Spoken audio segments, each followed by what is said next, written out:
Lorsque vous êtes prêt, sélectionnez le bouton Start à l'aide du faisceau blanc, puis validez à l'aide de la gâchette avec votre index.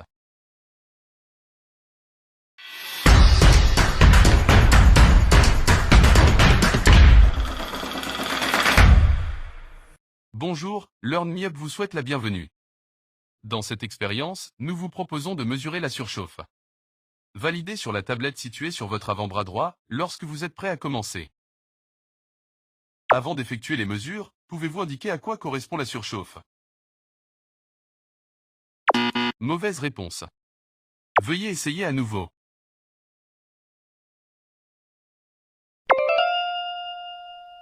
Bonne réponse. La surchauffe est la différence de température entre la température mesurée à la sortie de l'évaporateur et la température d'évaporation, souvent appelée T0. L'interprétation de la surchauffe va nous renseigner sur les conditions de fonctionnement de l'évaporateur et du système thermodynamique. Validez sur la tablette pour continuer. Pour effectuer les mesures nécessaires, vous avez les appareils de mesure à disposition dans la camionnette. Sélectionnez-les pour les mettre dans votre caisse à outils.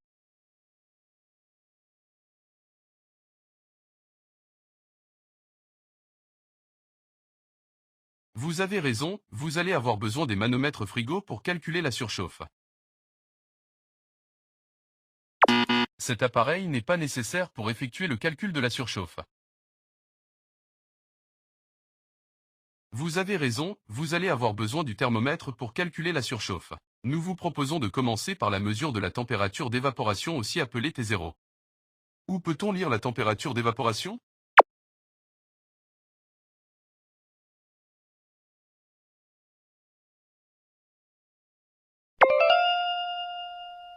Bonne réponse. Il est possible de connaître la température d'évaporation du fluide frigorigène en établissant la relation pression-température sur le manomètre BP. La relation pression-température ne s'applique que parce que le fluide frigorigène est à l'état de vapeur saturante lors de l'évaporation.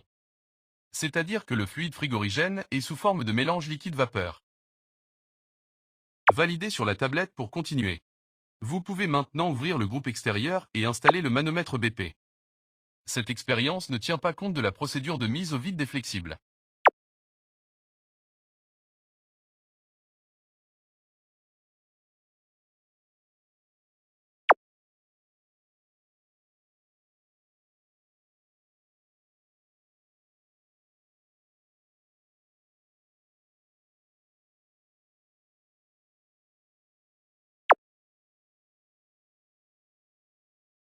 Bien joué, cette prise de service est bien soumise à la basse pression. Maintenant le manomètre BP raccordé, quelle est la température d'évaporation?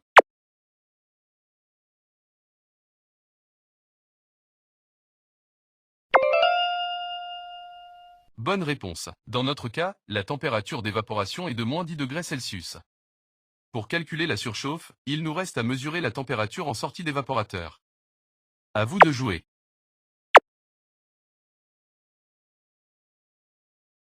Bien joué, vous mesurez la bonne température. Vous êtes bien en sortie d'évaporateur.